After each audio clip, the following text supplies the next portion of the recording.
کارواں سرائے میں آج کی شب قیام کرنے والے تمام مسافروں کو میرا سلام پہنچے، اس بوڑھے داستان گو کا سلام پہنچے۔ اور میں جانتا ہوں کہ ہمارے یہاں جتنے بھی مسافر ٹھہرے ہوئے ہیں کچھ تو ادھر سے آئے ہیں، وینس، ارزروم، تاشقند، سمرقند، بخارا کی طرف سے، اور یہاں ٹھہرے ہیں، اور کچھ ادھر سے آئے ہیں، شیعان سے، کاشغر سے، اور قراقرم کی بلندیاں پار کرتے ہوئے اور تکلا مکان کی جانب سے۔ تو ایک اطلاع دینا چاہتا ہوں کہ ادھر سے جو لوگ آئے ہیں انہوں نے خبر کی ہے کہ کوہ قراقرم میں شدید بارشیں ہوئی ہیں، اب وہاں سیلاب آئے ہیں، اور وہ جو راستے ہیں مسدود ہو چکے ہیں، ان کے اوپر بڑے بڑے پتھر آ چکے ہیں، تو چند دن میں کلیئر ہو جائیں گے، تو اس لیے مجبوراً آپ کو کچھ روز یہاں قیام کرنا پڑے گا، اور اس دوران میں آپ کو کہانیاں سناؤں گا، بور ہونے نہیں دوں گا۔ آج بھی کارواں سرائے جو ہے وہ کارواں سرائے نہیں ہے، منٹو سرائے ہے، اور اس میں ہمارے دو مہمان، ایک صاحب جو ہیں وہ منٹو کو جانتے تھے، دوسرے صاحب جو ہیں وہ منٹو کی عہد حاضر میں پہچان کرواتے ہیں، ایک حاضر ہیں ایک غائب ہے۔ بہتر یہ ہے کہ غائب کی بات پہلے کر لی جائے۔ ریاض چودھری میرے دیرینہ دوست ہیں، تقریباً میرے ہم عمر ہیں، اور سویرا کے ایڈیٹر ہیں۔ محمد سلیم الرحمن کے ساتھ سویرا سب کانٹیننٹ کا سب سے بڑا ادبی پرچہ مانا جاتا ہے ایک مدت سے۔ ان دنوں میری عمر کے ہیں، تو جس طرح میں روڈ پہ چڑھتا ہوں اور کبھی کبھی کچے پہ اتر جاتا ہوں، اس طرح وہ بھی تھوڑے سے مقبوض الحواس ہے۔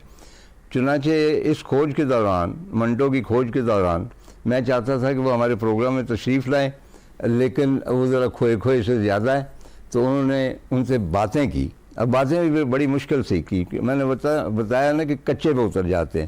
منٹو کی بات کرتے کہتے او یار کرشن چندر آیا سی تو اس نے یہ کہا، اور اے امید نے یہ کہا، اور فلاں نے یہ کہا، اور کرشن چندر نے باقاعدہ ان کے ساتھ خط و کتابت بھی کی تھی، میں بعد میں بتاؤں گا۔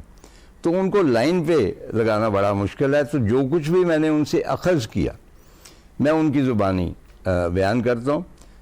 ریاض چودھری، نذیر احمد چودھری جو کہ نیا ادارہ کے مالک تھے، ان کے بیٹے ہیں، اور نیا دادا بیشتر کتابیں منٹو کی وہ چھاپتے تھے اور ان کے شخصی مراسم تھے۔ تو ریاض کا کہنا ہے کہ ایک روز میں دکان پہ، یعنی اپنے پبلشنگ ہاؤس میں بیٹھا ہوا تھا، ایک ٹانگا رکا، اس میں ایک شخص ٹانگ پہ ٹانگ رکھ کے پیچھے بیٹھا ہوا یوں کر کے، اور مجھے کہتا اے ادھر آؤ۔ میں گیا، اور نذیر کے تھے، میں کہا جی مچھی لین گئے نے، بلاؤ انہوں۔ چنانچہ میں نے اپنے والد صاحب کو بلایا، اور خیر وہ دیرینہ دوست تھے، تو منٹو صاحب تھے، یہ کہنے لگے کہ بھئی میں اب کہانیاں یہیں لکھوں گا، تو میرا سامان افسانہ وہ سارا بندوبست تم کر دو۔ اور بندوبست کیا تھا؟ بقول ان کے کہ ویورلے کو انگریزی پیپر ہوتا تھا دھاری دار، باہر سے آتے تھے پیڈ، وہ منگواؤ، کوئنک، اور اس کے بعد زیڈ کی نب، اور زیڈ کی نب کو استعمال کرنے سے پہلے ہمیشہ دیا سلائی سے گرم کرتے تھے، کہتے تھے یہ رواں ہو جاتی ہے اس طرح، اور ادروائز 3-4 صفحے لکھنے کے بعد یہ روانی آتی ہے۔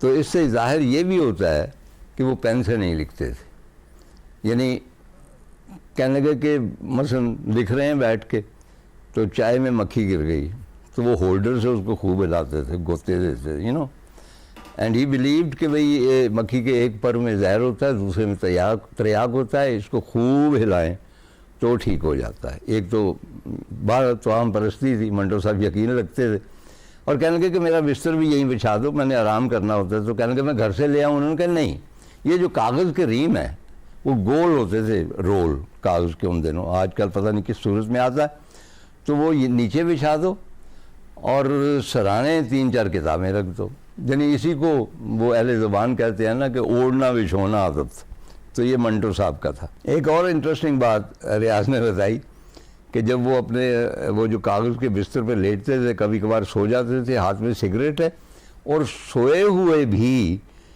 وہ اس کا گل جھاڑتے رہتے تھے، یعنی ایک گھڑی کی طرح، وہ لاشعور میں شاید ان کے یہ تھا، اور وہ ہمیشہ ہم نیچے ایشٹرے رکھ دیتے تھے، سوتے ہوئے وہ گل جو تھا وہ جھاڑتے رہتے تھے۔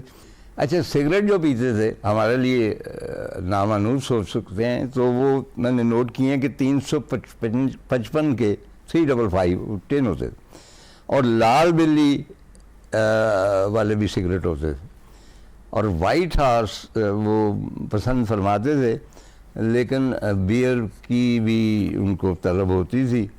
تو مسئلہ یہ تھا کہ سیانوں کا کہنا ہے، ہم بہو بیٹیاں کیا جانیں کہ اگر بیئر کو ٹھنڈا نہ کیا جائے تو زہر لگتی ہے۔ چنانچہ سامنے والا مچھلی والا جو تھا وہ برف کے بلاک لاتا تھا مچھلی کو ٹھنڈا کرنے کے لیے، تو یہ اس میں اپنی بوتلیں رکھ دیتے تھے، اور وہاں سے ایک اور ان میں عادت تھی کہ کسی بھی شخص کو دیکھ کر مطلب ہے کہ اس کی شخصیت کو پہچان جاتے تھے، اور خاص طور پہ اگر کوئی بیمار ہو تو مثلاً خاص طور پہ وہ کہتے تھے کسی شخص کو کہ تمہیں تو ٹی وی کی بیماری ہے، تمہارے چہرے پہ لگتا ہے، اور پھر اس کو باقاعدہ نسخہ لکھ کے دیتے۔ تو میں نے ایک دن پوچھا کہ میں نے کہا منٹو صاحب یہ نسخہ کہاں سے لکھ کے دیتے ہیں، اور لوگ ٹھیک بھی ہو جاتے؟ کہنے کہ بمبئی دا سی ایک ڈاکٹر دنشا وہ دیندا ہوندا سی، مینوں یاد ہے میں لوکاں دے بھلے دے واسطے لکھ کے دے دینا۔ چنانچہ لوگوں کا بھلا اس صورت بھی کرتے تھے۔ ایک خاتون تھی تسنیم، وہ روزانہ آتی تھی، نیاز آرا کے سامنے کھڑے ہو کے منٹو صاحب کو لکھتے ہوئے دیکھتی تھی اور چلی جاتی تھی۔ معلوم ہوا کہ کسی ہیرا منڈی کی بہت کوئی فیمس طوائف ہے، اس کی بیٹی ہے کانوینٹ میں پڑھی ہوئی، اور وہ آ کے منٹو صاحب کو ملتی نہیں تھی، وہ دیکھ کے چلی جاتی تھی۔ منٹو صاحب کے ذہن میں آیا کہ کیوں نہ میں ایک ایسی کتاب شائع کروں، شاید ناخن کا قرض یا کیا، جس میں عام لوگوں کے تبصرات ہوں میرے بارے میں۔ چنانچہ وہاں ایک کاپی رکھتی، وہ مزدور آیا، اس کو کہا کہ لکھ دو جو بھی میرے بارے میں جانتے ہو۔ اگر کسی نے کہا کہ میں تو نہیں آپ کو جانتا، تو کہتے ہیں کہ میری شکل کو دیکھو، جو تمہیں نظر آتا ہے وہ لکھ دو۔ کوئی کہتا جی بالکل ہی نہیں جانتا، تو تم لکھ دو کہ منٹو ایک چغد۔ تو تسنیم بھی وہاں پہ موجود تھی، تسنیم کو انہوں نے بلایا، کہنے کہ باہر کھڑی رہتی، آؤ کام کی بات کرو، اس کاپی پہ لکھو کہ تم میرے بارے میں کیا سمجھتی ہو۔ ان کا کہنا ہے کہ تسنیم نے ایک لمبی عبارت لکھی، اس کا کچھ حصہ ان کو یاد ہے۔ اس نے لکھا کہ منٹو صاحب کالی شلوار پہنے ہوئے تھے، خوب دھواں چھوڑ رہے تھے، اور ان کی جو بو تھی وہ بابو گوپی ناتھ کے ٹھنڈے گوشت میں سرایت کرتی تھی، جنہوں نے کھڑکی کھول دینے کے لیے کہا تو نوکر نے کہا کہ کھول دو۔ اس طرح کر کے اس نے پوری عبارت میں منٹو کے 15 افسانوں کے نام جو تھے وہ اس میں درج کیے۔ اچھا، میں نے یہ پوچھا، میں نے کہا کہ منٹو صاحب اپنے سوا کس کو مانتے تھے؟ بڑے بڑے جائنٹ تھے، بیدی اور کرشن چندر جیسے، اور شفیق الرحمان بھی تھے، اور بہت بڑے بڑے نثر نگار تھے۔ کہنے کہ منٹو کسی کو نہیں مانتے تھے، وہ کہتے تھے یہ سب بیکار ہیں۔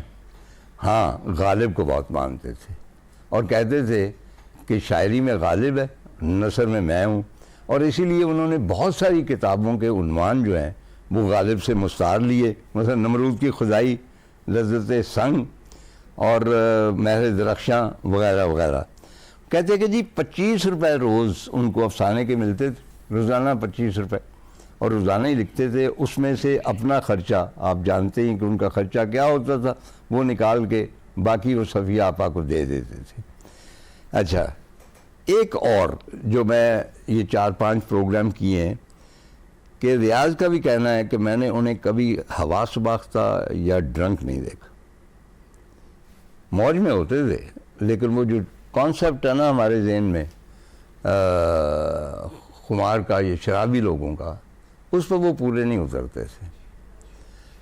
کہنے لگے کہ ایک دفعہ والد صاحب نے، چودھری نذیر، انہوں نے مجھے کسی کام بھیجا، اور اس زمانے میں یہ سرکولر روڈ پہ بہت سارے شعبدہ باز اور مجمع باز اور مداری وغیرہ ہوتے تھے، خاص طور پہ نگار سنیما کے سامنے۔ تو کوئی شعبدہ باز تھا، وہ دکھا رہا تھا شعبدے، تو چودھری صاحب کہنے لگے کہ میں بچہ تھا، انٹرسٹڈ تھا، میں کھڑا ہو گیا، دیر ہو گئی مجھے۔ واپس جب میں آیا ہوں تو میرے والد صاحب نے مجھے بہت ڈانٹا اور آگے بڑھے تاکہ مجھے تھوڑا بہت مطلب سرزنش کر سکے۔ تو منٹو نے ہاتھ تھام لیا، کہنے لگے نذیر، ریاض کو کچھ نہ کہنا، میرا بیٹا مر گیا، مجھے اس میں اپنا بیٹا نظر آتا ہے، اور جب تم اس کو سرزنش کرتے ہو تو میرے دل نوں سن لگ جاندی ہے۔ اب اس کا ترجمہ کچھ اسی طرح ہی ہوگا کہ میرے دل کو نکب لگ جاتی ہے، سین لگ جاتی ہے، یعنی پھٹ جاتا ہے، تو آئندہ تم نے ریاض کو کچھ نہیں کہنا. تو ریاض کا کہنا ہے کہ اس کے بعد منٹو صاحب میری پروٹیکشن تھے، چنانچہ مجھے اس کے بعد میرے والد نے کچھ نہیں کہا. بیر تو وہ بہت سے رکھتے تھے، لیکن مولانا چراغ حسن حسرت سے بہت بیر رکھتے تھے، وہی باغوں میں پڑے جھولے والے. تو ان کو کہیں خبر ہوئی کہ وائی ایم سی اے میں حضرت کے ساتھ کوئی محفل ہو رہی، انوائٹڈ نہیں تھے، وہ پہنچ گئے، مائک لے لیا، اور وہاں پہ انہوں نے کیا کہا بقول ریاض کے، کہنے کہ تھوم گنڈا ادرک سری کھروڑے ٹاک رکھ اوے حسرت. اس کے بعد چلے گئے. اب لوگ اس میں سے معنی نکال رہے ہیں کہ منٹو کیا کہہ گئے ہیں، پتہ نہیں ان کے کشمیری ہونے کا حوالہ تھا، وہ تو جموں کے تھے، لیکن باہر طور اس قسم کی حرکتیں کرتے رہتے تھے. ہمارے ایک دوست کا بتانا ہے کہ ایک دفعہ منٹو صاحب آئے افسانہ پڑھنے حلقہ باب ذوق میں، اور اس میں بار بار کوئی لفظ 4-5 مرتبہ باوجود آیا.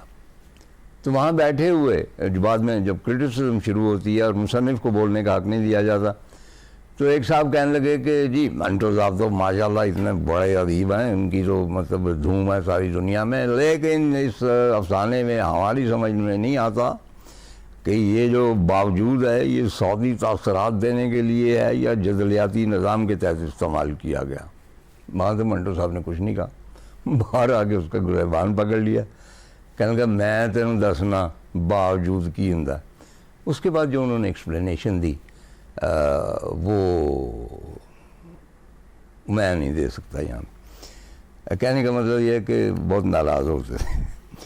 اچھا، آخری بات جو ہے تقریباً وہ یہ ہے کہ دوپہر کے کھانے کے وقت مجھے کہتے کہ اپنا ریاض یار تم آج گام دے کباب کھوا دے، بڑی دیر ہو گئی ہے. حالانکہ گام کبابیہ تھا بڑا فیمس، تو اس کے کباب بہت مشہور تھے، آلموسٹ روزانہ کھاتے تھے.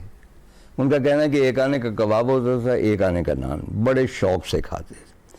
اچھا خواتین و حضرات، یہ جو ہمارا پرانا لاہور ہے جہاں پہ اوریجنل لوگ رہا کرتے تھے اور ڈاؤن ٹو ارتھ لوگ رہا کرتے، جو جس مٹی سے پیدا ہوتے تھے اسی کے ساتھ جڑے رہتے تھے اور اسی سے اپنی نمود حاصل کرتے تھے اور اسی سے اپنی انسپریشن حاصل کرتے تھے، اور ان کے اوپر کوئی ملمہ نہیں ہوتا تھا.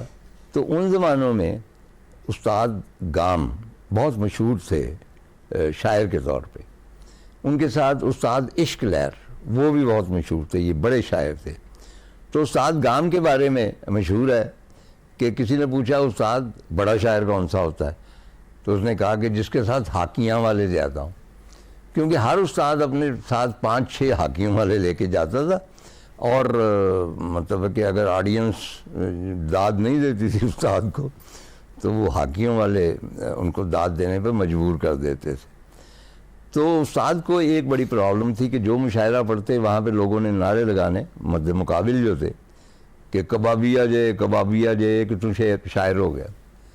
تو پھر استاد نے ایک بڑا لازوال شعر لکھا جو یہاں پہ پورا کا پورا کوٹ نہیں کیا جا سکتا، لیکن وہ کہتے ہیں کہ بھئی لوگ کہندے نے گام کبابی ہے، گام کباب نہ بیچے سارٹ آف تھنگ. ایک اور بات میں عرض کرتا چلوں کہ اس نوعیت کی شاعری جو ہے تقریباً سب بڑے شاعروں نے کی ہے.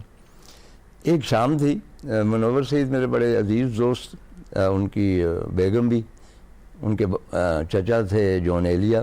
تو جون ایلیا لاہور تشریف لائے تو ان کی بیگم کا فون آیا کہ بھائی 2 لوگوں سے وہ ملنا چاہتے ہیں.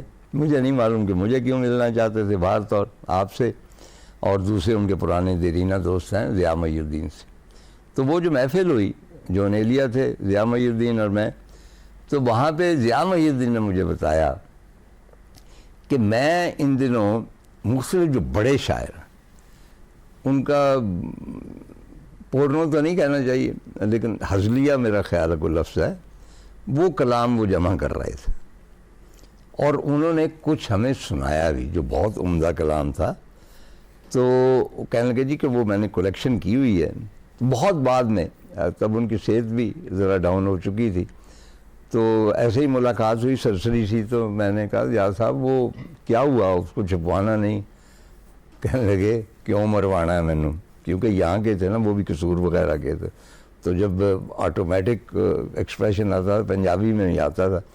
لیکن میں سمجھتا ہوں کہ اہل ذوق کی طبع نازک کے لیے اگر وہ مطلب ہے کہ شاید نہ کیا جائے لیکن فردن روانہ کر دیا جائے تو یہ بہت پرلطف کلام ہے, اور کہا جاتا ہے کہ اس میں علامہ اقبال بھی شامل ہے. میں اس کے بارے میں کچھ نہیں کہہ سکتا. اور دنوں کے بعد میری جو لغت ہے اس میں کوئی بھی جو واقعہ ہے اگر 70 سال سے کم پرانا ہے تو وہ ریسنٹ ہے, 70 سال سے زیادہ ہو تو پھر وہ پرانا ہوتا ہے. تو ایک پرانا واقعہ ہے کہ مجھے بچوں کے پروگرام میں شمولیت کا بڑا شوق ہوا کرتا تھا. میرا خیال ہے کہ مونی حمید کرتی تھی. گورنر ہاؤس کے سامنے پرانا ریڈیو اسٹیشن تھا, یہ والا نہیں تھا, کسی پرانی کوٹھی میں تھا. تو میں وہاں جا رہا ہوں, انٹر ہوا ہوں, تو آگے سے ایک بزرگ چلے آ رہے. اچھا جب وہ آ رہے ہیں تو راستے میں کسی سے انہوں نے بات کی تو میں نے ان کو آواز سے پہچان لیا. وہ سلطان کھوسٹ تھے اور ہم ان کا پروگرام سنتے تھے, انہیں بہت زیادہ پسند کرتے تھے, دیہاتی پروگرام بھی, ڈراموں میں. تو میں نے اپنی آٹوگراف بک ان کے سامنے کی اور میں نے کہا جی مجھے آٹوگراف دے دیجیے. چنانچہ میں نے ان کا آٹوگراف لیا. اس کے بہت بعد میں جب میں نے پی ٹی وی جوائن کیا 67 میں, تو تب سے جتنا عرصہ پی ٹی وی پہ گزارا, عرفان ان کے بیٹے وہ میرے کولیگ رہے, میرے بہت سارے ڈراموں میں بھی کام کیا. ہزاروں راستے میں بہت کمال کا کردار ادا کیا جس میں وہ اپنا ایک پارسی خاتون کو کچھو کما کو کاشو کما کہتے ہیں. اور مجھے یاد ہے کہ ہم انڈیا گئے تو وہاں ایک سردار صاحب آئے میرے قدموں میں بیٹھ کے کہنے لگے کاشو کما, تو مجھے یاد آ گیا کہ یہ عرفان کھوسٹ کی بدولت ہے. اور ظاہر ہے کہ اندھیرا اجالا میں ایک دو چھوٹے موٹے کردار میں نے بھی ادا کیے. اور وہاں پہ مجھے ہمیشہ حیرت ہوئی عرفان کو دیکھ کے. یعنی یہ آپ امیجن نہیں کر سکتے تھے کہ یہ شخص کوئی اور کردار بھی کر سکتا. وہ میں یہ نہیں کہتا کہ ڈوب کے کیا, یا he was that nothing else. جس طرح میں نے جوانی میں انگلستان میں لارنس اولیویئر کی ایک فلم دیکھی دا انٹرٹینر, اور اس میں اس کا کردار بڑا مشکوک, یعنی کہ میں بیان نہیں کر سکتا کس قسم گندا سا کردار. اور اس کے بعد جب بھی میں اس کو دیکھتا تو وہ مجھے اچھا نہیں لگتا. اور بہت بعد میں کھلا کہ اتنا بڑا ایکٹر ہے کہ اس نے اتنی پاور بھر دی ہے کہ میں اس کردار سے الگ نہیں. ڈائریکٹ حوالدار کا کردار بھی عرفان نے ایسے ہی کیا, اگرچہ وہ بعد میں اس سے نکل آیا لیکن کمال کا کیا. اب اتنی مصیبت تو ہم نے جھیل لی نا, سلطان صاحب بھی, اس کے بعد عرفان بھی, اب ایک اور مصیبت آن کھڑی ہوئی ہے جس کا نام سرمد ہے. ہم کدھر جائیں, کیا کریں, اور کیا کیا کاریاں کرتے ہیں, ہدایت کاریاں کرتے ہیں, اسکرپٹ کاریاں کرتے ہیں, اداکاریاں کرتے ہیں, اور جو بھی کرتے ہیں بہت کاری کرتے ہیں, کمال کی کرتے ہیں. سرمد کھوسٹ صاحب حضور کیسی طبیعت. اچھا یوزول آپ کی ہم پوری جو ہے کنٹریبیوشن اس کا احاطہ کرنے سے تو قاصر ہیں, وہ تو بڑا 5-6 گھنٹے میرا خیر وہ بھی کم ہوں گے. تو کیونکہ پروگرام منٹو کے بارے میں فلم بنانے کا انیشلی شاید یہ ٹی وی کا کوئی سلسلہ تھا, کیونکہ عرفان میرے پاس آئے, گھر میں آئے تھے, تو انہوں نے مجھے اس کا ٹیزر دکھایا تھا 15 منٹ کا. اب اس سے میں کوئی نہیں کر سکتا تھا فیضم کہ بھئی اس کی کیا ہے, کیا ماہیت کیا ہے, لیکن وہ جتنا بھی تھا مجھے اچھا لگا. تو میں اقرار کرتا ہوں کہ میں نے فلم نہیں دیکھی. تو آپ کو کیسے خیال آیا کہ منٹو کے بارے میں, کیا یہ فیشن تھا جس طرح فیض فیشن ہے کہ منٹو کے اوپر ہی کرنی چاہیے, بیدی کے اوپر نہیں کی, کرشن چندر کے اوپر نہیں کی؟ ڈاکٹر صاحب سب سے پہلے میرے لیے ایک سریل ایکسپیرینس ہے آج اس طرح ایک شو پہ بیٹھنا آپ کے ساتھ, اور میں بڑی دیر سے میں دل یہی چاہ رہا تھا آپ بولتے رہے مجھے آف کیمرہ ہی رکھیں تو بہت مناسب ہے, لیکن اٹس این آنر. اور میں تو ٹرانسپورٹ ہو کے وہ صبح 7 بجے والے چاچا جی کے پاس پہنچ. نہیں میری بات نہ کریں, اپنی بات. نہیں مجھے آپ کی بات اس لیے کہہ رہی ہوں کہ میں بہت اوور ویلم تھا, لیکن اب نہیں. طاہر صاحب یہ نا 2011 کا قصہ ہے جب غالباً حکومت نے سوچا کہ منٹو صاحب کو کوئی ایوارڈ دینا چاہیے تو pride of performance just imagine اتنی سلی چیز ہے جی کہ بندہ مر چکا ہے اور کئی سال 30-40. تو میں نے تب کسی کو کہا تھا کہ غالب کو بھی دے دیجئے, میر بھی ہیں تو ان کا کیا قصور ہے. علامہ اقبال کو ابھی تک پرائڈ آف پرفارمنس نہیں ہے. اس دفعہ ویسے 100-150 مل گئے ہیں, شاید اقبال بھی ہو, وہ میں نے چیک نہیں کیا. اچھا ہاں جی. تو وہ اس وقت وہی ان کی سینٹینری بیس آئی تھنک 2011 سے لے کے تو یہ جو بھی 1911 سے لے کے 2011 تک, تو وہ سینٹینری کے چکر میں شاہد صاحب کا, شاہد محمود ندیم کا جو سٹیج کا ڈرامہ ہے کون ہے یہ گستاخ, وہ انہوں نے اچھا یہ وہ مجید امجد کے نظم سے لیا ہے. جی بالکل بالکل بالکل.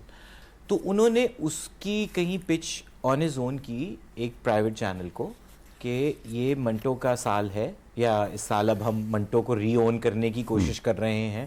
تو انہوں نے 20 قسطوں کا یہ ایک سیریل لکھا. فارمیٹ اس کا وہی تھا جو انہوں نے اپنے ڈرامے میں اسٹیج کے لیے بھی تھا کہ کچھ منٹو صاحب کی اپنی کہانی, لیکن وہ تقریباً آخری کچھ سال, شروع سے نہیں, بمبئی کے سال نہیں, وہ کچھ بھی نہیں, یعنی جب وہ لکشمی مینشن میں, جی لکشمی مینشن میں بھی, اس میں بھی غالباً وہ 48 میں آئی, یہ کوئی 51 سے کہانی شروع ہوتی ہے. اور بیچ بیچ میں جو وہ لکھ رہے تھے تو ان کہانیوں میں بھی ہم جاتے تھے. تو writers own life and his works. اور یوں وہ مجھ تک پہنچا کہ کہیں جیو میں آصف رضا میر صاحب اور بابر جاوید ہوتے تھے, تو ان کو گمان ہوا کہ اس کو پکڑتے ہیں, شاید یہ کر سکے. تو یہاں سے قصہ شروع ہوا. ذاتی طور پہ کیا منٹو صاحب سے متاثر تھے؟ بہت زیادہ. کن چیزوں سے متاثر؟ بہت غلط چیزوں سے سلسلہ شروع ہوا. وہ بندہ ہی غلط تھا. کیونکہ ہمارے گھر میں لگ گئی, جی میں 8ویں یا 7ویں میں تھا, آگ لگ گئی گرمیوں کی چھٹیوں کے دوران, اور گھر بھسم ہو گیا, راکھ ہو گیا. اور ہم کچھ عرصے کے لیے سمنا آباد میں ابا کے دوستوں کے گھر شفٹ ہو گئے. بلکہ دوست کیا, وہ بڑی مشہور فلم ایکٹریس تھی, غالباً نازلی نام تھا ان کا, تو ان کا نیچے والا پورشن خالی تھا. اب وہاں پہ سامان اتھل پتھل جب, نہیں آپ کو شک نہیں ہوا کہ ابا وہیں کیوں لے جا رہے ہیں؟ یہ اب آپ کی اور نہیں, وہ ہم تو پراگندہ تباہ لوگ ہیں ہمارے. اچھا. تو وہ مجھے دوپہریں اس لیے یاد ہیں کہ اب اپنے گھر پہ بھی نہیں ہے آپ, بے سر و سامانی میں, اور کبھی کوئی ایک ڈبہ کھول کے جو بچا کچا نکل رہا ہے. تو وہاں نمرود کی خدائی کتابچے کی شکل میں, گرمیوں کی چھٹیاں تھیں, ہم نے سوچا اسکول جا کے تو یہی کہیں گے کہ آگ لگ گئی تھی, بستے بھی جل گئے. تو وہ میں نے کتاب پڑھی, اور اس کے بعد ابا نے کافی سختی سے چھین لی کہ یہ تمہارے پڑھنے کی چیز. پھر تو آف کورس میں نے دوبارہ پڑھی, اور پھر اس میں 4-5 جو ہے نا, وہ بو تھا غالباً ایک وہ نمرود کی خدائی تھا. اور قصہ یہ ہوا کہ وہ تو اور وجوہات سے میں پڑھتا گیا, اور مجھے پہلی دفعہ لگا کہ اچھا اردو میں بھی اس کھلی گفتگو ہوتی رہی ہے. پھر میں نے کھول دو پڑھ لیا, اور پھر میں سکتے میں چلا گیا. اور پھر میں سکتے میں جب گیا تو مجھے لگتا ہے وہاں سے منٹو صاحب کا نا ایک وہ تعلق سمجھ آیا, جہاں جو پاکستان اسٹڈیز پڑھ رہے تھے اس پہ بھی غصہ چڑھنا شروع ہوا کہ یہ کیا پڑھایا جا رہا ہے. سو آئی تھنک وہ ایک بہت ینگ ایج کا امپریشن, لیکن اس کے بعد دھیرے دھیرے سلسلہ بڑھتا گیا. میں نے جب ٹیلی ویژن شروع کیا تو ایک اور منٹو صاحب کا خطرناک سا افسانہ ہے ہرنام کور. اچھا, تو مجھے یاد ہے وہ آپ نے کیا تھا. جی, وہ آپ ہرنام کور بنے. میں ہرنام کور بھی اور بہادر سنگھ بھی. اچھا, بہادر سنگھ کا مجھے یاد نہیں, مجھے تھوڑا سا میں عشق میں مبتلا. اچھا یہ تم تھے؟ میں وہ تھا. اللہ وہ اس میں ایک چیز تھی نا کہ وہ بہادر اور ہرنام جو ہیں وہ اتنے ملتے ہیں, اور وہ منٹو صاحب جیسے لکھتے ہیں کہ وہ مر چکی ہوتی ہے, تو وہ اس کا بیٹا نا اس کی طرح اپنے ہونٹ کو ایسے سے چوستا رہتا ہے, تو باپ کو غصہ چڑھتا ہوتا ہے. مطلب وہ جو بھی, تو وہ پھر وہ کیا. پھر سمینہ احمد تھیٹر میں کبھی کچھ منٹو کے حوالے سے ہوتا رہتا تھا, تو وہ ایک بنتا گیا. اور پھر میں نے جب پیسے ہاتھ لگے تو میں نے سارا خرید لیا سنگ میل سے جا کے, اور پھر پڑھا مختلف وقتوں میں. سو آئی تھنک جب پروجیکٹ آیا تو تب تک آئی بی آنیسٹ, آئی تھنک مجھے منٹو کے ساتھ ایک تعلق سا. اچھا, آپ نے خود منٹو کا کردار ادا کرنے کا فیصلہ کیوں کیا؟ شاہد صاحب, شاہد صاحب نے بولا کہ بھئی یا تو کوئی ایسا ڈھونڈنا جو محنت کر سکے, اور خالی اسکرپٹ نہیں, منٹو کو تھوڑا سا تعلق ضروری ہے جو جانتا ہو. اور دوسرا انہوں نے ایسی کرنے کہ تمہیں خود. اچھا, اس سے اگر آپ ڈائلاگ بھی خود لکھتے ہیں, ہدایت کاری بھی کرتے ہیں, اداکاری بھی کرتے ہیں, بہت سے شعبے سنبھالتے ہیں, تو کہیں سکم تو نہیں آ جاتا؟ بالکل آتا ہے طاہر صاحب, بالکل آتا ہے. وہ آخری دفعہ تھا جب میں نے اچھا, مجھے شعیب منصور پہ بھی یہی تھوڑا سا مترس ہوں, اور اس کی وجہ بیسک یہ ہے کہ باقی ڈراموں کے تو تمہارے پاس تو ہے وہ ایک ٹیلنٹ ہے, لیکن آج کل اسکرپٹ کوئی لکھتا ہی نہیں. بالکل صحیح کہہ رہے ہیں. اور اسکرپٹ رائٹر بالکل مطلب ایک اہم ہی نہیں رہا. اس کا تھوڑی سی میں وضاحت کر دوں بالکل کہ اسکرپٹ کے اوپر کتنی توجہ دی جاتی ہے. گلیڈیٹر بڑی مشہور فلم, تو جب اس کی اسکرپٹ کمپلیٹ ہو گئی, اور وہ بھی بہت بڑا اسکرپٹ رائٹر تھا, تو انگلینڈ میں غالباً کوئی صاحب ہیں, ان کا کام صرف یہ ہے کہ ریٹن اسکرپٹ جو ہے اس کو بہتر کر سکے. بالکل سر. اور 2 سال میں ایک پروجیکٹ ہے. تو وہ بہت بڑا ادارہ تھا جو گلیڈیٹر بنا رہا تھا, تو انہوں نے ان سے ریکویسٹ کی, اور اگر آپ نے فلم دیکھی ہوئی ہے, وہ دیکھی ہوگی ڈیفینیٹلی, تو اب مجھے ٹھیک سے یاد نہیں, انہوں نے کہا کہ ایک تو اس میں ہیومن ایلیمنٹ نہیں ہے, یہ ایک مار کٹائی سے بھرپور فلم ہے, وہ آتے ہیں یہ وہ, تو بیوی کا کردار انہوں نے ڈالا کہ جس کو پھانسی دی جاتی ہے اور بچہ, جس سے وہ ہمدردیاں آڈینس کی. نمبر 1. نمبر 2, آخر میں وہ بہت سپیچی تھی, بہت لمبی تقریر تھی, وہ انہوں نے ادھر ادھر کر دی, اور وہ پرنسس جب آتی ہے ارینا میں, وہ ایک فقرہ کہتی ہے, بریم he was the soldier of Rome, and that's it. تو that is the quality of script writers. تو اس لیے میں یہ کہتا ہوں کہ تھوڑا سا ان سے مشورہ کر لینا. بالکل صحیح بات ہے سر. اس میں نا ایک انٹرسٹنگ تجربہ اس طرح سے تھا کہ اسکرپٹ تو شاہد صاحب نہیں لکھا تھا, لیکن ڈرامے کا لکھا تھا. 20 اقساط تھیں, اور اس کی بھی رف ڈیوریشن کی ایسٹیمیشن تھی. جیسے انہوں نے بیچ میں کھول دو کا وہ خلاصہ لکھ کے تو کہا ڈائریکٹر اپنی مرضی سے فلما لے. پھر اسی طرح ٹھنڈا گوشت بھی تھا. اب ٹھنڈا گوشت میں سے تو بہت کچھ ویژولائز نہیں ہو سکتا, تو اس طرح کے مارجنز کے ساتھ لکھا شاہد صاحب نے تھا.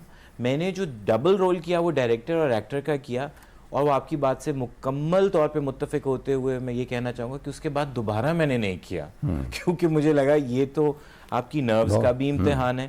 اور واقعی صرف یہ نہیں کہ مطلب آپ اپنا کام متاثر ہوتا ہے, وہی ڈائریکٹر اور پھر وہ ایکٹروں کے ساتھ کھڑے ہو کے, اور آج کل جب سنگل کیمرہ میں آپ شوٹ کرتے ہیں نہ بار بار ریویو ہوتا ہے, تو کچھ نہ کچھ اثر ہوتا ہے. آئی تھنک ایک انڈلجنس زیادہ تھی, آئی ول بی آنیسٹ, کیونکہ اب اس وقت یہ تھا کہ جو آپ کے پاس مٹیریل ہے تو آلموسٹ آپ سمجھیے کہ میں نے الٹی فلم بنائی.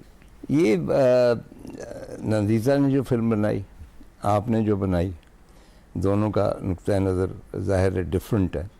ڈو یو فیل کہ with the passage of time you feel کہ آپ کو ایک اور منٹو بنانی چاہیے؟ کیونکہ میرا جو پرسنل ہے, اور جو میں قطعی طور پہ غلط ہو سکتا ہوں, لیکن جو مشاہدہ ہے, منٹو کو میں نے کم از کم بچپن میں کبھی ڈرنک نہیں دیکھا, لڑکھڑاتے دیکھا. منٹو کو ہمیشہ میں نے مسکراتے دیکھا. He was a very pleasant person, اور وہ کچیچیاں وٹ کے all the time is not that serious, all the time وہ کوئی ڈائلاگ نہیں بول رہے, تو پلیزنٹ شخصیت تھے.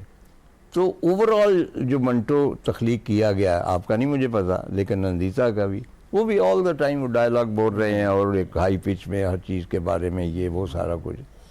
تو میرا خیال ہے کہ یا شاید یہ ہے کہ جو کنسٹرکٹ ہوتا ہے ایک اورا کسی رائٹر کا, مثلا یہ ہے کہ ہم ہمیشہ 47 کی بات کرتے ہیں یا طائفوں کی, تو ان کے میرا 100 افسانوں میں سے 10 افسانے ایسے ہوں گے, باقی 90 کے بارے میں کوئی توجہ نہیں کرتا.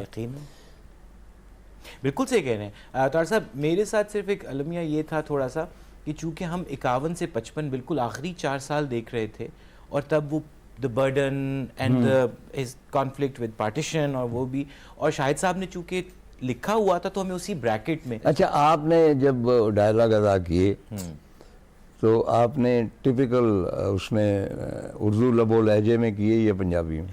اب اس کی میں آپ کو مزے کی بات یہ بتاتا ہوں, تو تب حیات تھیں, I could be wrong, I hope she's alive, اللہ ان کو سلامت رکھے, تو زکیہ صاحبہ حیات تھیں اس وقت. تو میں اور شاہد صاحب صبح صبح وہی نصرت منٹو کے گھر ہم صبح گئے, تو میں تب یہی کہا تھا, میں نے کہا جی میں نے کافی حد تک کچھ مہینے اپنے آپ کو باقاعدہ کمرے میں بند کر کے دوبارہ پڑھا ہے, میں جو کچھ ڈھونڈ سکتا تھا, چند تصاویر کے علاوہ کچھ ملتا بھی نہیں, ویژول بھی ان کا, رائٹ. تو میں نے کہا کچھ چیزیں, میں نے کہا میں صرف چاہ رہا تھا کہ جس کی میموری ہو میں ایک دفعہ دکھا دوں. جیسے اب میں نے کہا میری انٹرپریٹیشن ہے کہ میری حالت افسانہ لکھنے سے پہلے ایسی ہو جاتی جیسی مرغی کے انڈا دینے سے پہلے. میں نے کون سب چیزوں کو اب میں اپنے اچھا ویسے وہ روز انڈا دیتے تھے. ہاں تو میں نے وہ اس میں نا جو میرا انٹرپریٹیشن تھا نا کہ ہر وقت نہیں, میرا مطلب کہ آپ کا لہجہ جو تھا. جی تو میں وہ بتا رہا ہوں. تو زکیہ صاحبہ نے مجھے بتایا, انہوں نے کہا کہ وہ تو کافی پنجابی لہجے میں بات کرتے تھے اور پنجابی میں ہی بات کرتے ہیں. کہتے ہیں ہم نے ان کو اردو بولتے ہوئے بہت کم